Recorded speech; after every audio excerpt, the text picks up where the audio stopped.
الحمد لله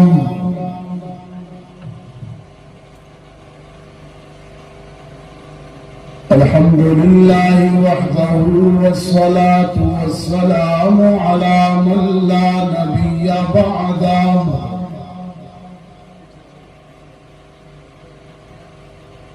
وعلى آله وأصحابه الذين أوفوا عهده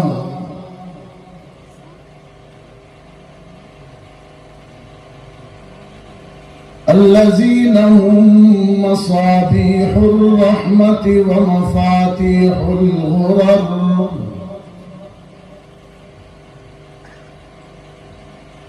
أعوذ بالله من الشيطان الرجيم بسم الله الرحمن الرحيم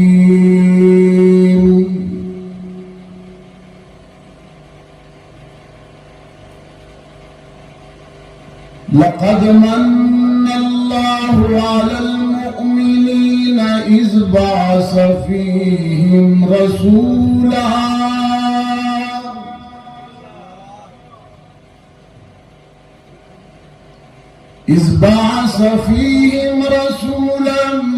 من أنفسهم يتلو عليهم آياته ويزكيهم ويعلمهم الكتاب والحكمة وإن كانوا من قبل لفي ضلال مبين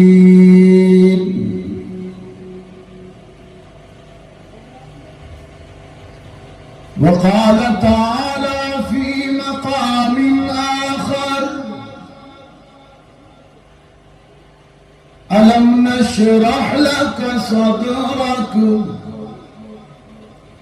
ووضعنا عنك وزرك الذي أنقض ظهرك ورفعنا لك ذكرك صدق الله العظيم.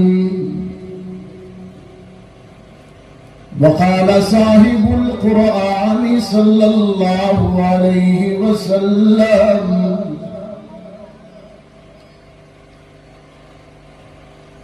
أنا دعوة إبراهيم وبشارة عيسى ولدت طاهرا ومطهرا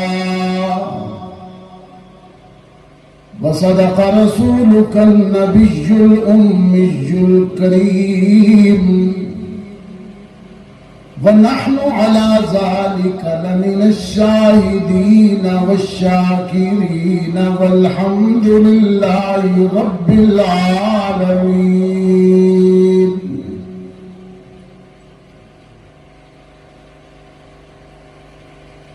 وہ آئے جن کے آنے کی زمانے کو ضرورت تھی،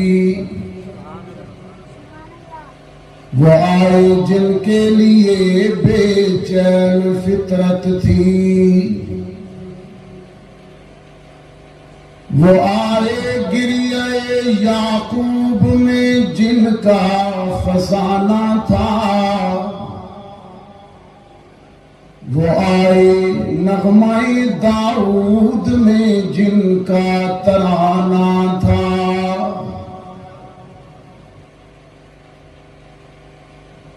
وہ آئے جن کے لیے مسترب تھی وادی بطحا، وہ آئے جن کے قدموں کے لیے کعبہ ترستا تھا، کرتاس کے چہرے پر ایک لفظ لکھا میں نے، کرتاس کاغذ، کرتاس کے چہرے پر ایک لفظ لکھا میں نے، اس لفظ کی خوشبو سے کرتاس معطر ہے، اس لفظ کی کرنوں سے عالم بھی منور ہے،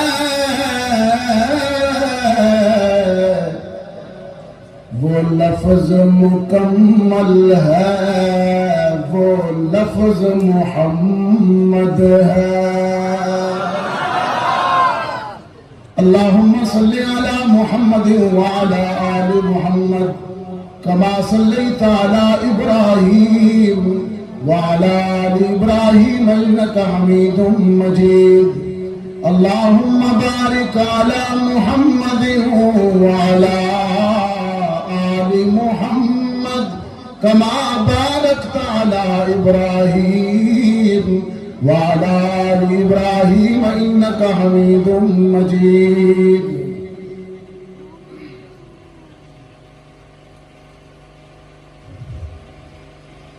واجب التکریم، معزز حاضرین، آج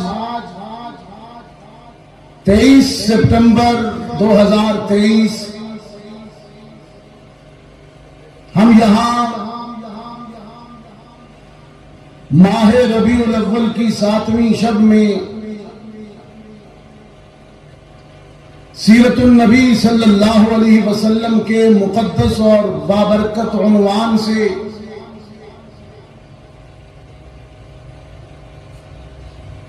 مین چوک بفا میں سیرت کمیٹی بفا کے زیر اہتمام منعقد اس پروقار اور عظیم الشان کانفرنس میں حاضر ہیں۔ رب العزت ہم سب کی حاضری کو قبول فرمائے۔ اس موقع پر مجھے اپنے مہربان جو اس دنیا سے رخصت ہو گئے پروفیسر شاکر صاحب بڑی شدت سے یاد آ رہے ہیں۔ ان کی زندگی میں بھی حاضری ہوئی، آج آیا ہوں لیکن وہ نظر نہیں آ رہے۔ اللہ انہیں کروٹ کروٹ جنت نصیب فرمائے، اور اس حیات مستعار کی جو چند گھڑیاں ہمارے پاس باقی رہ گئی ہیں، اللہ ہمیں یہ بقیہ زندگی نبی اکرم صلی اللہ علیہ وسلم کی وابستگی میں گزارنے کی توفیق عطا فرمائے۔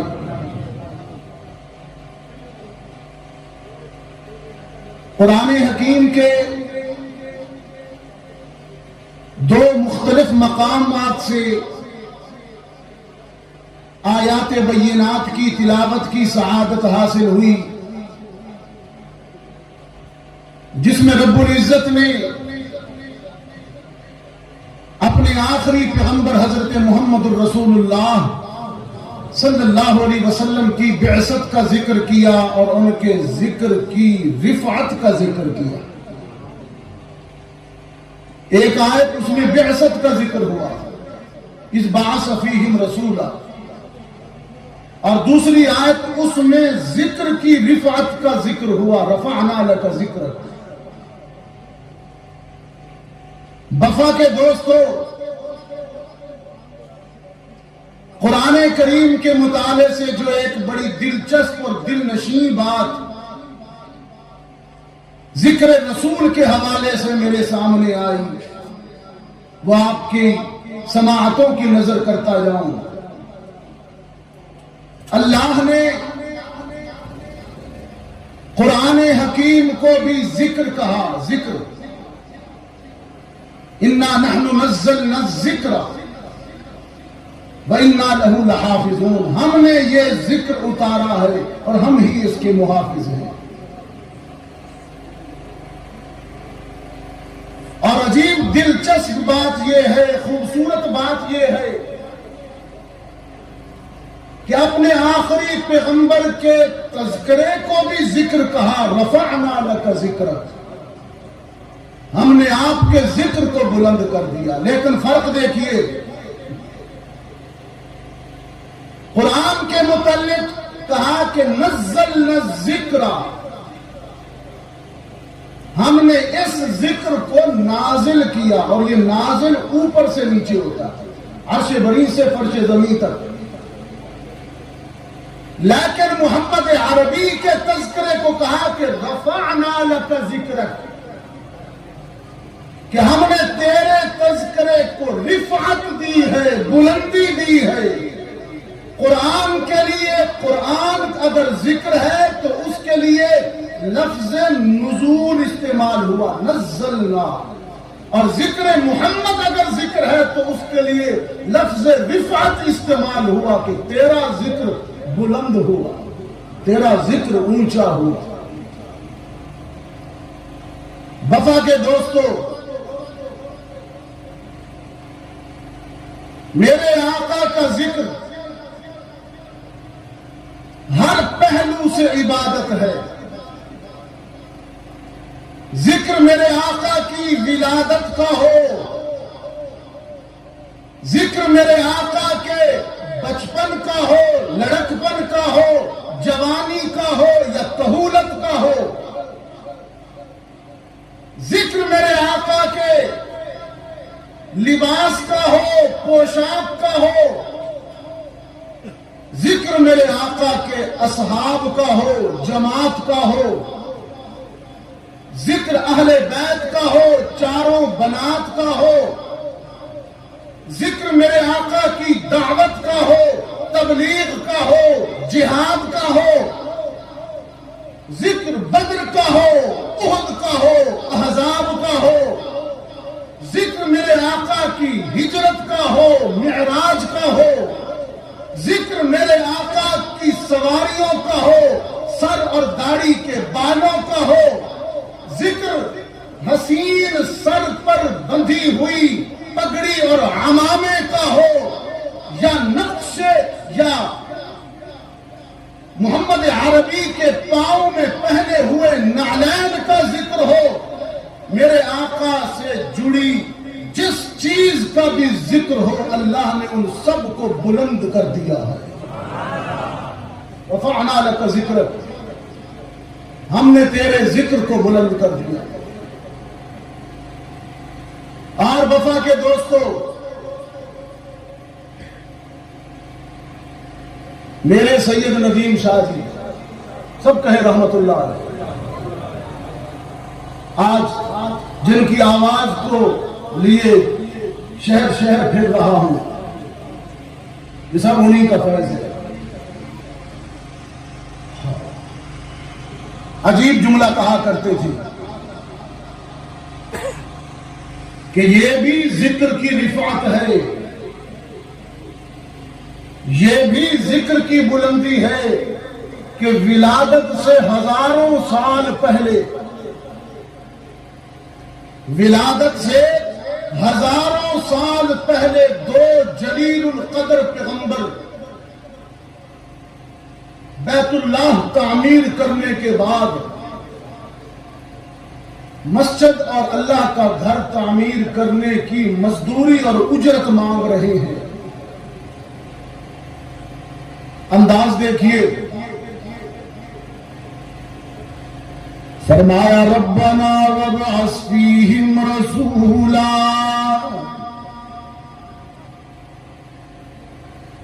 ربنا وابعث فیہم رسولا منہم یتلو علیہم آیاتک وَيُعَلِّمُهُمُ الْكِتَابَ وَالْحِكْمَةَ وَيُزَكِّيهِمْ إِنَّكَ أَنْتَ الْعَزِيزُ الْحَكِيمُ۔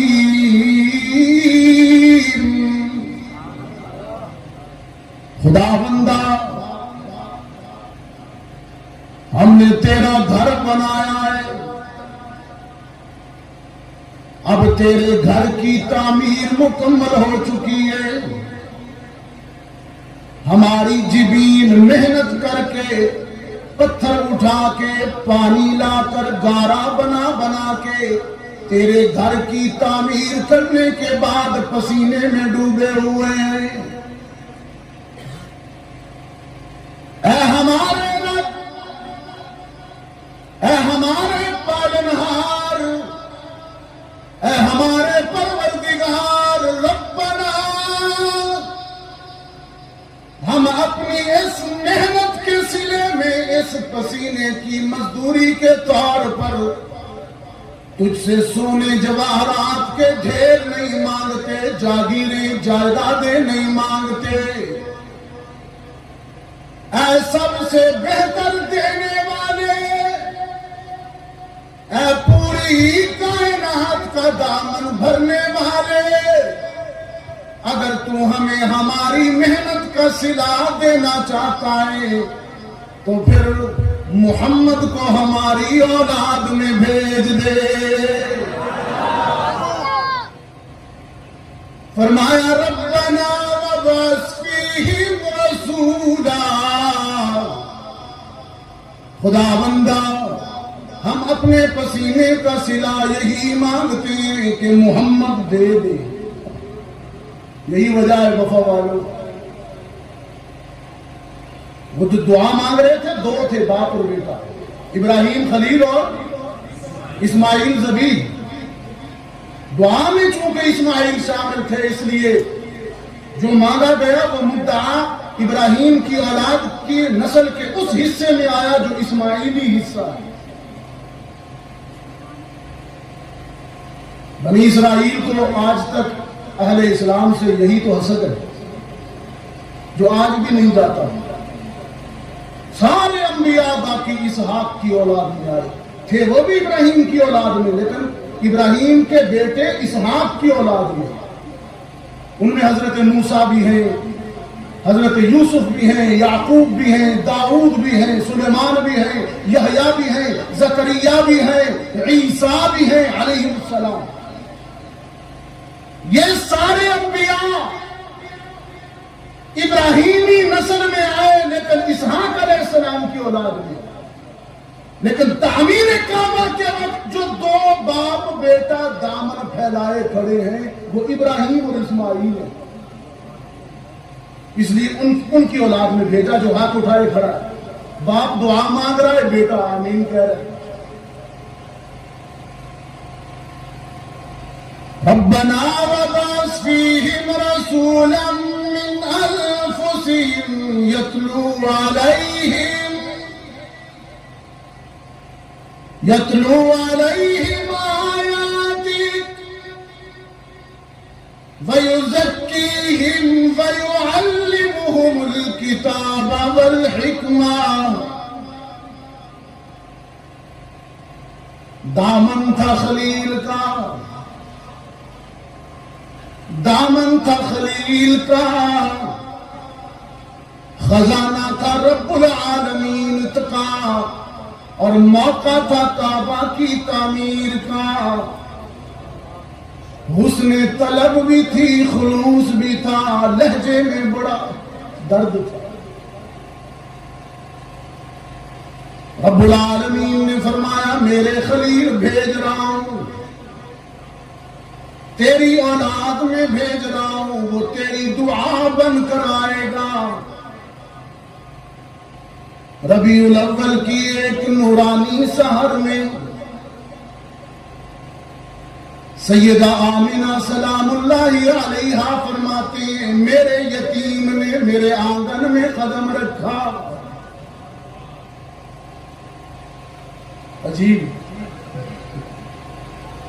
سیرت النبی جب بیان کرتے ہیں، جب یہ لمحہ آتا ہے، یہ سٹیج آتی ہے، یقین جانیے پھر بس کچھ خبر نہیں رہتی، عشق و مستی کا لہجہ بن جاتا ہے۔ سیدہ آمنہ فرماتی ہیں جس شب میرے یتیم نے میرے آنگن میں قدم رکھا، میری ناداری اور غربت کا یہ عالم تھا کہ چراغ میں ڈالنے کے لیے روغن بھی نہیں تھا، لیکن پھر میری نظروں نے مشاہدہ کیا آسمان کے ستارے اتنے قریب ہوئے، اتنے جھکے، مجھے اندیشہ ہوا میرے صحن میں نہ گر جائیں، اتنے قریب۔ میرا گھر بقعہ نور بن گیا۔ وہ کہا نا کہ یہ آج کی شب ہاشمی قبیلے کی ایک بیوہ، معزز بیوہ کا گھر آج کیوں چمک رہا ہے؟ خود فرماتی ہے میں نے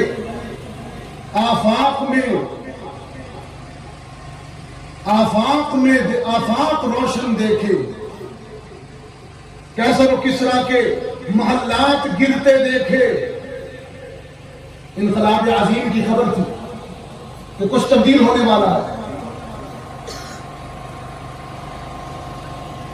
وہ پوچھا کسی نے کہ آج یہ گھر کیوں چمک رہا ہے؟ تو کہا کہ یہ کعبہ نہیں، یہ طور نہیں، یہ گھر ہے۔ یہ کعبہ نہیں، یہ طور نہیں، یہ گھر ہے رسول اکرم کا۔ یہ کعبہ نہیں، یہ طور نہیں، یہ گھر ہے رسول اکرم کا۔ اس خاک کے ذرے ذرے پر قربان ستارے ہوتے ہیں۔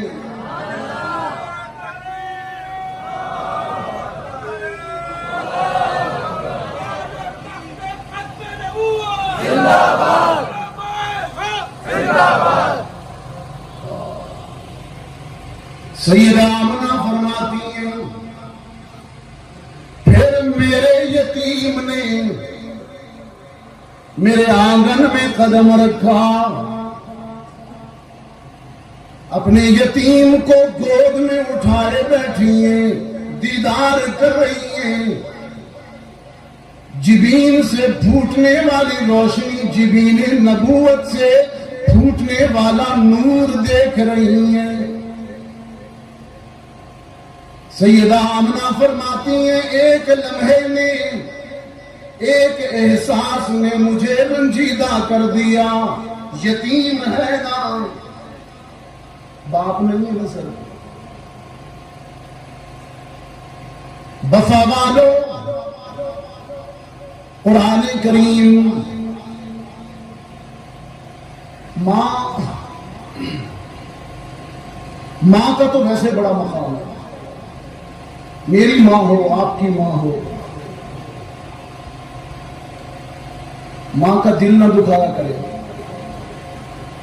یقین جانیے ماں جب بیٹے سے یا بیٹی سے دکھی ہوتی ہے اللہ کا عرش لرز جاتا ہے۔ جن کی مائیں زندہ ہیں اللہ انہیں سلامت رکھے۔ نبی اکرم صلی اللہ علیہ وسلم نے فرمایا، ایک صحابی نے پوچھا نا اللہ کے رسول سے میرے حسن سلوک کا سب سے زیادہ مستحق کون ہے؟ فرمایا تیری ماں۔ اس نے پھر یہی سوال دوہرا دیا، اللہ کے رسول میرے حسن سلوک کا سب سے زیادہ مستحق کون ہے؟ فرمایا تیری ماں۔ اس نے تیسری مرتبہ سوال دوہرایا، اللہ کے رسول میرے حسن سلوک کا میرے جاننے والوں عزیز و اقارب میں سب سے زیادہ مستحق کون ہے؟ آپ نے تیسری مرتبہ بھی فرمایا تیری ماں۔ پھر اس نے جب چوتھی مرتبہ پوچھا تو آپ نے فرمایا تیرا باپ۔ محدثین نے بڑی عجیب نکتہ لکھا یہاں پر، ماں کا حق 3 مرتبہ کہا اور باپ کا 1 مرتبہ کیوں؟ بتایا اس لیے اللہ کے ہاں ماں کے حق کو 3 دفعہ فوقیت دی گئی باپ کے حق پر اس لیے کہ اولاد کی خدمت میں ماں 3 خدمتیں ایسی کرتی ہیں جس میں باپ شامل نہیں ہوتا، صرف ماں ہی کا یہ خدمت ہے اور اس کا حوصلہ ہے کہ وہ یہ خدمت کرتی ہے: حمل،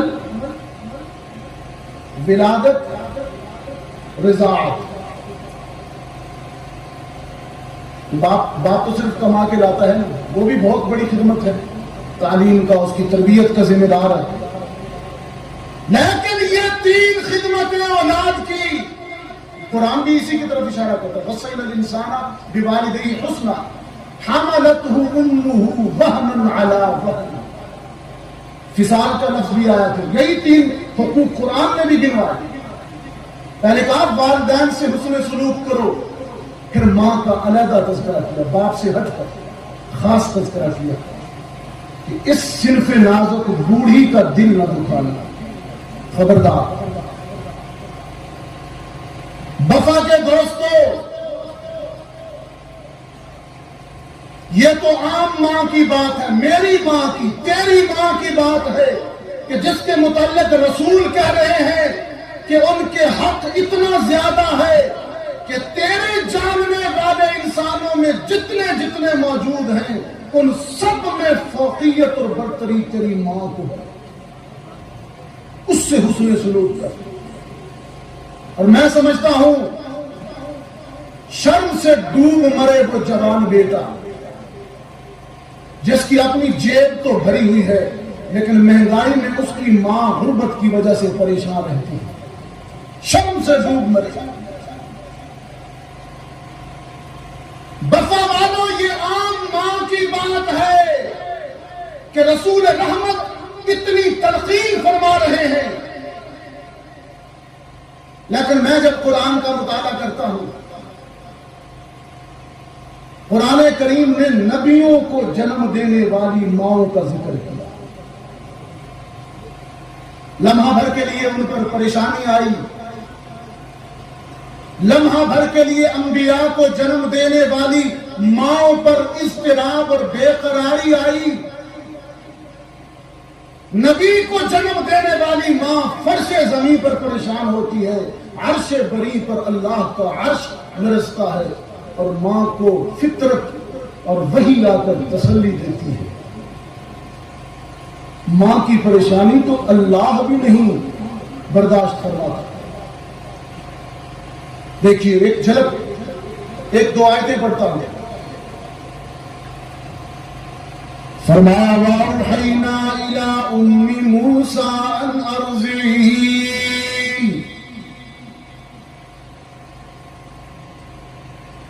فَإِذَا خِفْتِ عَلَيْهِ فَأَلْقِيهِ فِي الْيَمِّ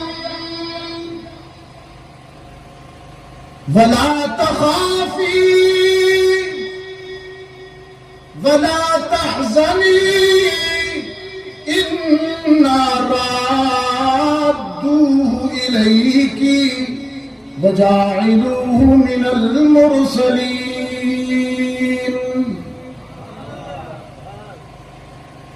فرعون بچے قتل کر رہا ہے، بیٹے قتل کر رہا ہے، بنی اسرائیل کا ہر جنم لینے والا بیٹا مارا جا رہا ہے۔ یہ فرعونیت ہے، یہ نسل کشی فرعونیت ہے۔ اللہ کا کرنا ایسا ہوا، بنی اسرائیل میں حضرت کلیم پیدا ہو گئے۔ حضرت موسیٰ کی والدہ